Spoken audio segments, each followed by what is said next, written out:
Nkamba, mboka e botamela pe e kolela tata Simoni Kimbangu. Nkamba, nzeneneke to témoin ya misala mpe makamusi ya tata Kimbangu. Nkamba, mboka e tonda bilembo mpe mapamboli.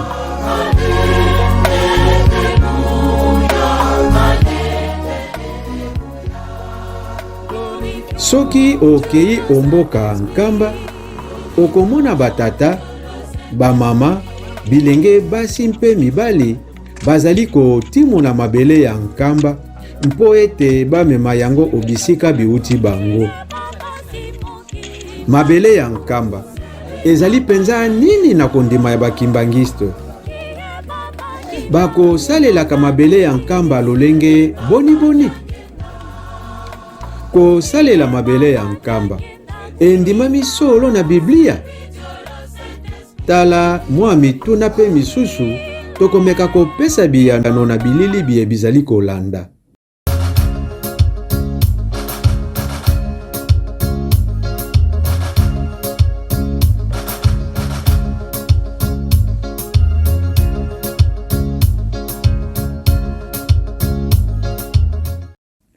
Na mobu ya 1921 e bandaka ye mosala mwa Nzambe omboka Nkamba, tata Simoni Kimbangu azalaki kobikisa bato ya maladi na bosalelaka biloko misato: mabondeli, mai pe mabele ya Nkamba.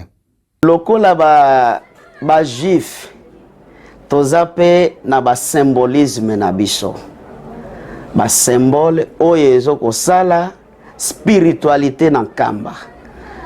D'abord, mabele ya Nkamba nano en général, mabele ya Nkamba oyo ba juif ba moneka ngo lokola Nzambe akaniseli bango, apesi bango eloko, eza lokola don oyo apesi bango. Biso pe mabele ya Nkamba ezali biso te, me eza mawa na Nzambe nde asali ete likambo yango eya kokokisama epa na biso. Mabele ya Nkamba eza symbole ya liboso.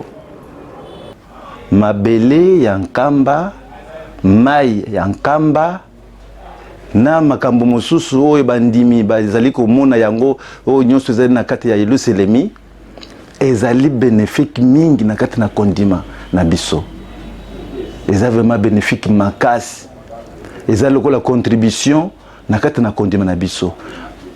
Mabiloko wana esungaka biso makasi. Et surtout ceux qui vous allez mosika. Si vous allez mosika na Yerusalemi, makambo wana ezaka vraiment donc moto akoko bima Yerusalemi te sa mai sa mabele ya Nkamba. Soki tozwi temple y compris mausolée. Pour temple toutefois bazo combiner yena mausolée. Tozwi temple, tozwi mausolée, tozwi mai ya Nkamba, tozwi ba site historique. Tozwi présence ya ye moko les choses spirituelles. Ezali ba biloko ezoko sala en plein na Nkamba. Ezoko sala bo santu ya Nkamba. Ezali na importance makasi pona biso ba kimbangiste. Même ba feuillage ba nzete mususu ba milieu historique esika papa zaki papa Simon Kimbangu azaki kopesa bato guérison, azaki kobondela pona bango, azali kopesa mapamboli pona bango, azali kosunga bango, azali koteya bango. Bisika wana nyonso tu ezali na kati na lingoma na biso eza babenga ko ba site historique. C'est-à-dire que ba site wana ezali porteur ya ba événement minene na boyokani yanko na Jésus Christ na Tasimo Kimbangu. Donc bato nyonso babetaka libaku ya kokoma esika wana azali akokozwa ata meme likasa ata mwa elembo ata na musika azali na kati na kondima akobando kanisa yango eza na mabondeli ezali ko apporter aide lisungi munene eza na nzoto eza na milimu na biso. Au mokolo ya le 17 mars 1921 omboka Nkamba, nkolo Yesu Kristo akopesa tata Simoni Kimbangu rendez-vous to elaka ya bokutani na ye mpona mokolo ya le 18 mars 1921 na ntina ya mwa masolo. Na le 17 mars 1921 na butu papa Simon Kimbangu azoko solola na nkolo Yesu Kristo. Ayebisi ete lobi na kosengela na yo masolo tokosolola. Na 12 heures juste ko déplacer te ozela ngai toza na yo masolo tokosolola. Mais oluka mutu moko okozala na ye lokola témoin. Le 18 na tongo ake na Lukengo ake kokutana na papa Thomas Tuvuman. Oyo azalaki lokola mutu na ye, azalaki lokola petina ya confiance, azalaki mutu abandaki koyebisa ye mwa ba makambo na ye mosusu. Alobi na kosengela na yo epa na ngai to vanda toza na likambo moko tokosala, tokoyamba mopaya moko boy. Bavandi bazoko solola, bazoko beta masolo. Juste tango 12 heures ekoki, papa Simon Kimbangu a déplacé, a telemi, a kei, na esika lokola na façade de derrière, entre mausolée na temple. Nango papa Simon Kimbangu a telemi wana, mbala moko, babandi bayoki chorale moko d'ange, ezoko yemba na likolo. Pe voile moko ya pembe e bandiko kita na rythme ya kantiki wana bange bazoko yemba. Voile wana ezo kita ya pembe e kititi eye ekoti na nzoto ya papa Simon Kimbangu. Eza lokola nzoto ya papa Simon Kimbangu e absorbe yango, e meli yango. Tango sika e ameli yango, akomi lokola mutu moko akoti na tranche. Abandiko tutumuka mbala moko avec toute autorité na force nyonso nde abandiko déclarer eza na Kikongo tobongole yango mbala moko na Lingala banda lelo nkamba ekomi Yerusalemu ya sika oyo tata Yohane amonaki yango na vision na ye na esanga ya Patamos. Donc nkamba banda ngunga wana échanger statut nango ya nkamba comme village natal ya Simon Kimbangu est commis automatiquement Nouvelle Jérusalem. Wuta mokolo wana ya le 18 mars 1921 biso bizomaki omboka nkamba bipambwamaki. Kati na yango ezomaki mabele mpe mai ya nkamba. Yango tokomona ete tata Kimbangu kati na biloko biye azalaki kosalela pona kosunga bato ya maladi ezomaki mpe mabele ya nkamba.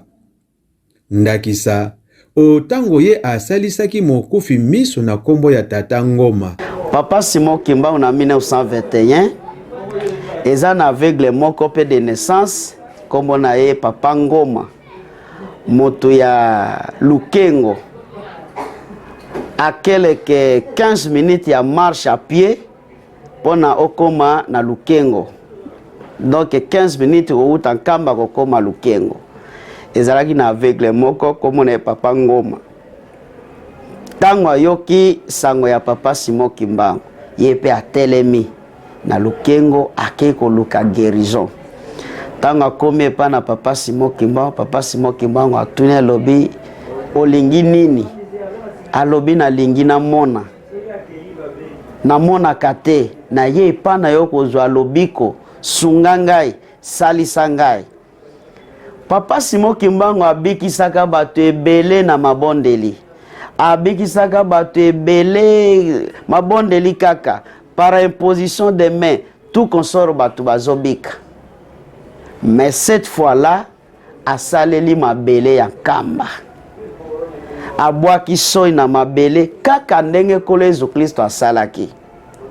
Abwaki soy na mabele apoti yango azwi mabele wana asali potopoto azwi yango apakoli na elongi ya papa Ngoma. Tango apakolaki amoni mbala moko te atindi alobi kita na mai ya sima okende kosukola. Tango papa Ngoma basimbi ye bakomi na mai ya sima. Tango azindi mbala liboso azindi po biso tokotaka na mai 3 fois na kombo ya tata ya mwana pe molio mosanto. Tango akiti troisième fois azobima mbala moko miso na ye pe emoni. C'est-à-dire cette fois-là Papa Simon Kimbangu asalelaki ba symbolisme oyo ezolakisa ete mabele wana ezali ya mosantu. Eloko Papa Simon Kimbangu abandeki kosalisa bato ezalaki mabondeli, ezalaki banzembo, ezalaki mabele ya nkamba, ezalaki mai ya nkamba nde abandaki koutiliser. Donc c'est pour vous dire que na motuna otini est-ce que Papa Simon Kimbangu pe asalelaka mabele ya nkamba, asalelaki yango ndenge kolo Yesu Kristo pe asalelaki yango. Kobanda tango wana kino omokolo mwa lelo ba kimbangiste bakosalelaka mabele ya nkamba. Pamba te yango ezali na nguya kino omokolo mwa lelo. A periode moko tosangisi mai na mabele ya nkamba tosaleli yango. Mai ofukami, obondeli, oleli epa na Nzambe na tina na problème ozala. Ezaka capacité, voire même ba problème. Na tina na ba problème ozanango, ofukami, obondeli, ozima ya nkamba, omeli. Ozimwa muke ote na maboko, opangusi, opakoli yango na esika oyo ozoko yoka pasi. Soki ozali yo moko. Na ba air moko okoki kozwa mwa mai ya nkamba, osangisi na mabele ya nkamba, osali mwa potopoto, opakoli na esika oyo ozali koyoka pasi. Et puis ezoko traité. Mosusu totiaka na mwa molangi flako ya muke, otie na poche, otie na saki na yo, ozoko tamo ezali protection. Ezali protection makasi. Pe ba témoignage ezali ebele oyo tokoki koloba yango awa te na tia na mabele ya nkamba pe mai ya nkamba. Mabele ya nkamba oyo na mai ya nkamba. Mibali na ngamba se pas soki te tita pota te. Soki lukuta tala mama témoin mami ada témoin oyo. Ozana mba se pas soki te tala likolo mibali na ngamba se pas soki te esale loko moko te. Kaka nike vimba ki mai ya nkamba kana mabele ya nkamba. Amina kokende paite atanga klasi ana nkamba sisia. Baada ya ngenda sindi musala kia senia ilelo. Kaka mabele ya nkamba ona mai ya nkamba. Merci. Mama oyo ozokangezani. Mabele ya nkamba tata. O ndelo biko. Soki ozangi yango na yebi te banoki mbangisa kutu bazosenga mpo bayebi tina nango. Bongo yo pena mutu aza na secret. Bongo mai ya nkamba ozokoki te. Mai ya nkamba pe na zwi. Mais sengelaka pe na mwa mabele soki ezali esalaka bien. Po nakopesa mwa témoignage moko na likolo oyo babwakelaki nga mbasu moko ndima te. Kaka na zwi yango nasangisi na mai ya nkamba na pakuli na meli esili nango. Natala so eloko mosusu te kaka mabele kaka na mai ya nkamba esili nango. Yango le loko so toye na nkamba lokola to neti ndenge na ye le 6 avril boye na mosusu soki chance nakomona le 27 na mosusu pe le 27 na ye te ti décembre na jeteki yango nesengelaka mwa kozwa eloko oyo mabele nkamba okozala na ndako kozangaka te mwana seli fièvre ozwi yango balusi na mai opesi ya meli kimi eyi bamisu batia wana proche muna lokola kisi te bon ezali fétiche te po lingomba approuvé yango pe andimi yango lingomba pe atindi biso kosala yango ezali fétiche te po eza eloko eyebani ke tosalelaka yango eza prouvé na doctrine na biso ezali fétiche te. Na ya le 18 mars 1921 biso bizomaki mabele ya nkamba wana ozolia yango mpona nini? Nazolia yango mpona soki nayoki libumu pasi naliaka mabele ya nkamba nayoka nzoto malamu esalisaka nga.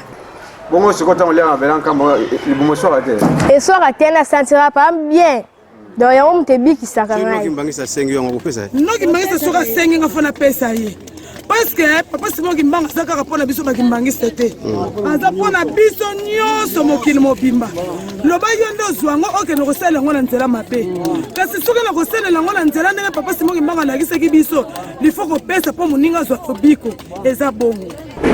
Bible ezokoloba bozwaki yango ofele bopesa pe ofele me nako instruire ye nakoyebisa ete omoni mabele ya nkamba oyo osengi basalelaka yango boye boye boye boye soki andimi nazwi na pesi fo na instruire po akende kosala yango bisalasala te po ezali mosantu eko mpe kolukela ye problème warme biso bapaster soki oyambi Enoch Kimbangiste bayaka mpe ebele soki oyambi Enoch Kimbangiste obondeli mpona ye okopesa ye mai mbala moko te okoyebisa ye biso tosalelaka mai ya nkamba soki okolinga ozwi yango soki mpe alingi te tosuki kaka na libondeli me eloko ekobikisa motu na usage na eloko wana ezali kondima na ye kondima na yo nde ekobikisa yo ekosunga yo ntango ozosalela mai ya nkamba ozokosalela mabele na nkamba.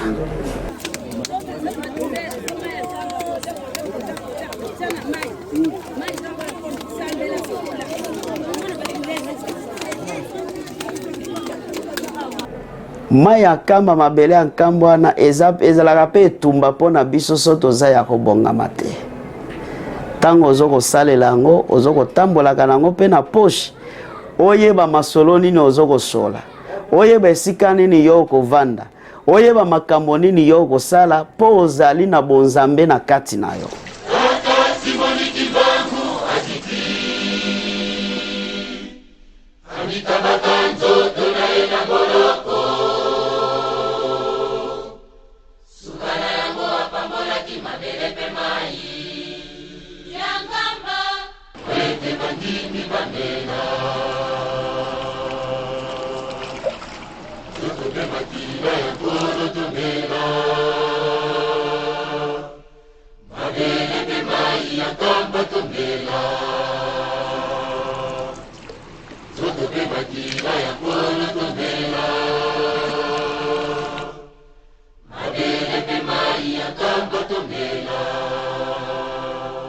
Mabele ya nkamba bakotimonaka yango oyesika lingomba apona mingi penza oyebandeli ya mboka nkamba na esika oyo ekobengamaka poste 1.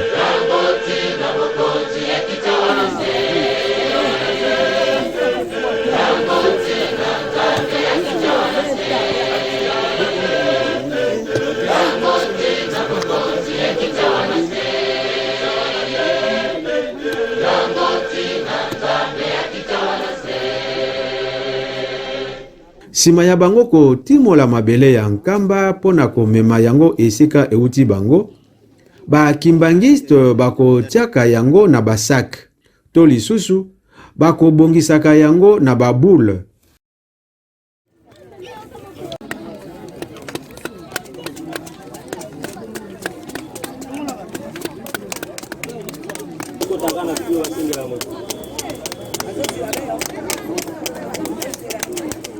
Vous êtes en point. Vous êtes en point.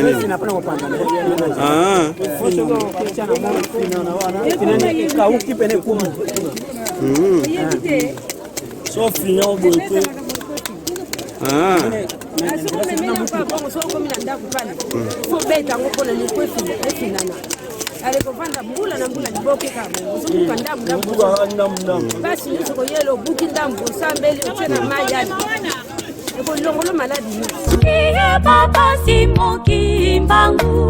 C'est lui Papa Tiangenda.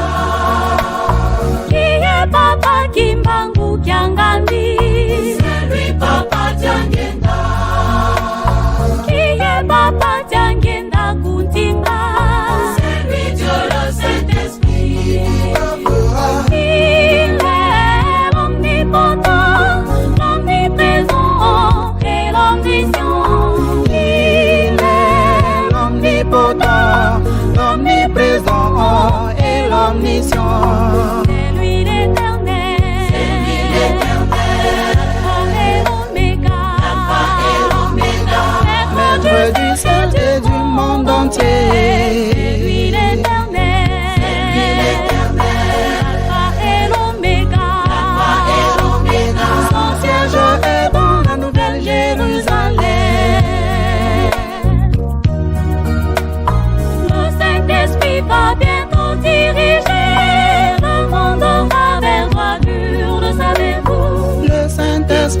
bientôt diriger son pouvoir et son économie sont immaculés. Il y aura une seule église, un seul langage, un seul chef. Il y aura une seule église, un seul langage, un seul chef.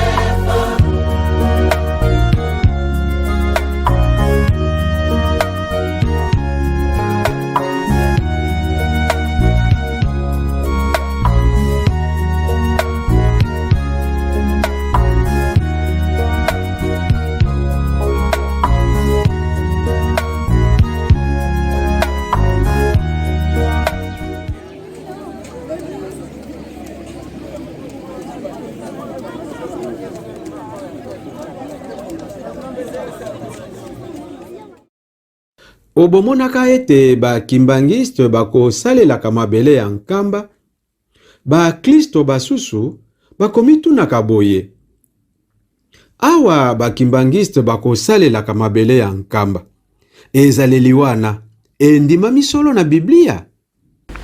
Pona na kati na Biblia wana ezali lisusu kitoko koleka, parce que mukanda wana ezali lokola héritage Papa Simon Kimbangu atikaki na bana na ye.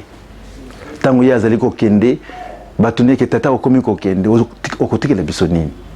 Bakasa ile mususu okotika kuma congélateur bakiti ndenge biso tozomona ba héritage onde to wela ka bandako ba famille ainsi de suite.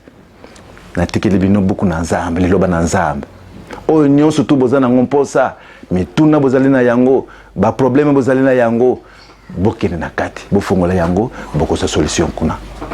Wana ezali déjà vraiment lika moko faveur monene pona tena na bandimi. Yango wana biso bandimi tozaka bakimbangisi tozaka na difficulté mika kata no penzate mpona kotanga mokaneza lokola buku oyo batekeli biso pona bolamu na ngai. Donc bato bakanisa ke non biso to exploiter yango te mais nani atikala ko bossa na héritage batekeli oza héritier le kamute et puis muto négliger héritage wana.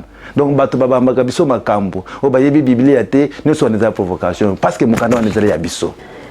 Biso tokoki kosala eloko moko te soki ezali vérifier na ba source ya théologie na biso.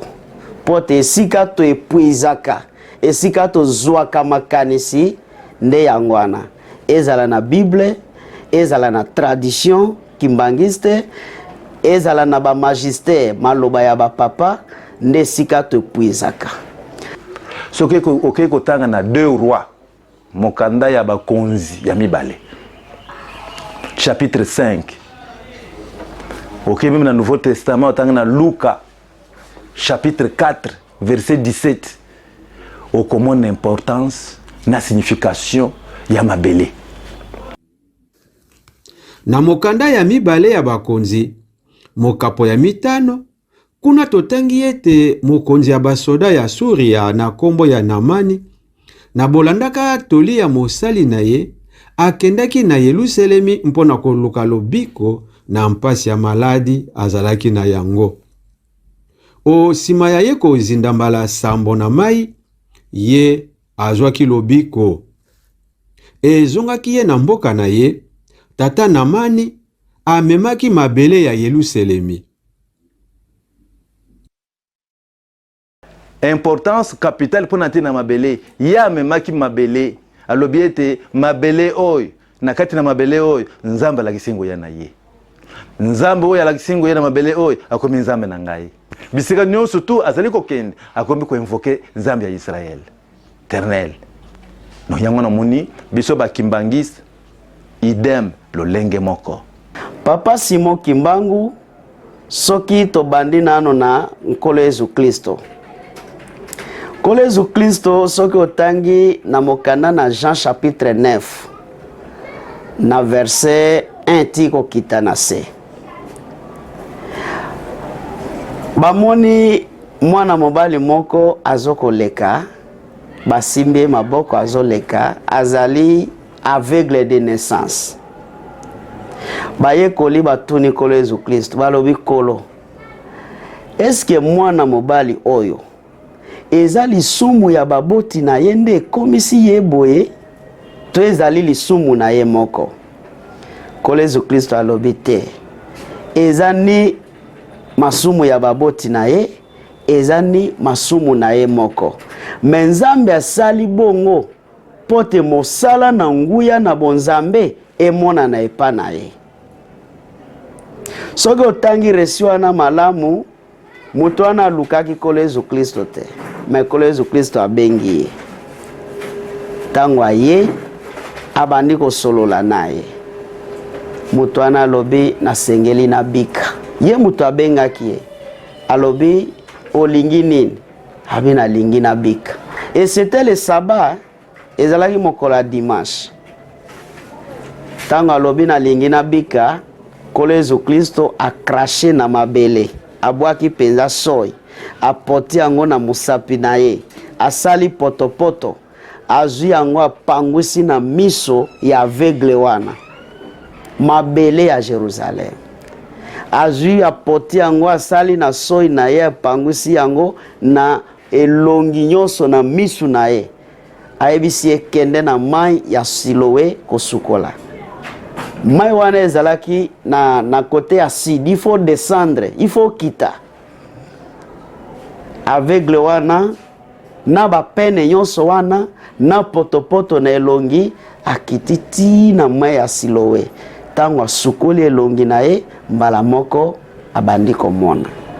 Et soki olandi resi wana na se, d'ailleurs évangéliste Jean atiki même kolo Yesu Kristo azwi kaka aveugle wana moni akei na ye, baboti na ye, bakamaradi, bavoisin aketi epa na bafarisé.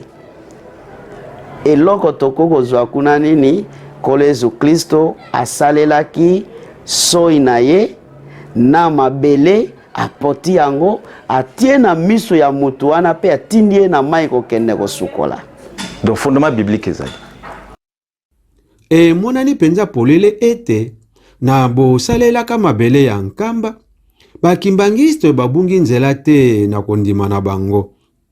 Kasi yango elongo bani solo na liloba ya Nzambe oyo ezwami kati na Biblia. Banongi to ba chercheur misusu mpe bakomitunaka lisusu boye. Na kondima ya bakimbangisto, mabele ya nkamba ekozalaka mpenza na ntina nini? Sur le plan biblique, mabele ya nkamba pona bakimbangisi eza na importance moko énorme. Ndenge ma ezali, ndenge pe mabele ezali. Et d'autres supports, ndenge na otuko évoquer baka ya basite. Bisika nyonso to makamu ise salamaki kimbangisi soka komi wana za na possibilité ya kolokata même mwa libanga akozwa. Ataka mwa eloko moko boiza ko appartenir na esika wana azui yango akei. C'est un grand support pona kondima na ye. Fondement ya kondima wana ya conscience wana ezeli makambo eleka kina nkamba na mabele wana entre encore na Jésus Christ na papa Simon Kimbangu. Makambo eza mabele za chargé vraiment na histoire. Batukuto même makoloyo même chaussette ya pamba na mabele wana esengeli kolata yango te. Batu mingi kimbangisi kuto bayebaki yango te. Bapaya babiki na mabele oyo bolata même ba chaussette te. Donc il y a eu des événements définitifs où il est vraiment collé pour toujours. Il y a mwana mabele ya nkamba. Mai wana bisoto kendeka kosoko na kati na mai wana. Papa Simon Kimbangu azali ko teya, azali ko guérir, azali ko salisa, azotinda bato bakesokola kuna. Lokola na man, bato bazo kende kuna, bazo ko ma purifier. Ndenge nini ko négliger mai ya ndenge wana. Mabele ya nkamba na ba circonstances belé ezali ko sunga biso mingi ba maladi mususu tozana micro moya ko lomaka mususu tozana autorisation te. Mabele ya nkamba ezali ko longola mipepe nyonso ba maladi mususu oyo ta mususu ezali incurable bato bazo kokate ozoko ko tia mabele ya nkamba likamona disparaître nango wana ezali na kati na kondima na biso tozana posa ko betela ngo penza matango te. Professeur Marie-Louise Martin oyo azalaki doyen na faculté de théologie Kimbangiste, azali Suisse, un professeur de renommée internationale.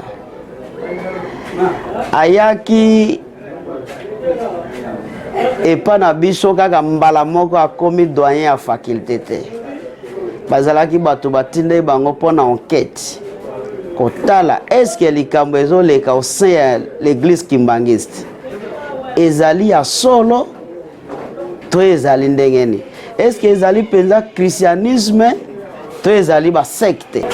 Secte ezali bato yo lingombo yo bazo kosangisa na bonzambe na bokoko nyonso bazo memanzela moko. Mais na livre na ye alusi ya ba enquête na bango akomaki livre moko alobi Simon Kimbangu, un prophète et son église. Na paragraphe moko alobi eloko nga na ye ko découvrir au sein de l'église kimbangiste ezali une manière ya récapitulation ya histoire de Sali o ezalaki une fois joué en Israël. Simon Kimbangu aye ko parachever, aye ko récapituler, aye ko rejouer yango sur terre africaine, précisément en Kamba, Nouvelle-Jérusalem. Donc, Nkamba, dans la foi kimbangiste, mabele en Kamba, mai en Kamba, ezali na importance moko makasi.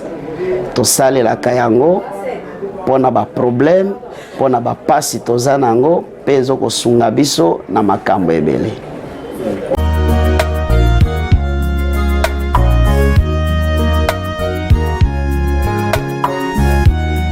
Ntembe ezali soki moke te. Mabele ya nkamba ekosalaka mosala moko na mai ya nkamba. Yango ekokangolaka, ekopetolaka, ekosalisaka maladi ya nzoto mpe ya molimo, mpe ekobatelaka moto nyonso oyo azali na kondima kati na nkolo Yesu Kristo mpe na ntoma na ye ya sikisiki Tata Simoni Kimbangu. José Loengwa Pitch akomaki en marge de son centenaire, papa Kisoloke Lukelo Charles, en 2014. Na livre wana na page moko azoloba eloko biso ba kimbangiste tozo vivre au sein de l'église kimbangiste. Moi ya ko expliquer bino ezate. Mais par curiosité intellectuelle, tope spirituelle, tozo senga pe na bino boya pe ko vivre yango elongo na biso. Poma kamsu biso tozo vivre na kati na église kimbangiste, moi ya ko expliquer bino na bomoto ekokoka penzate.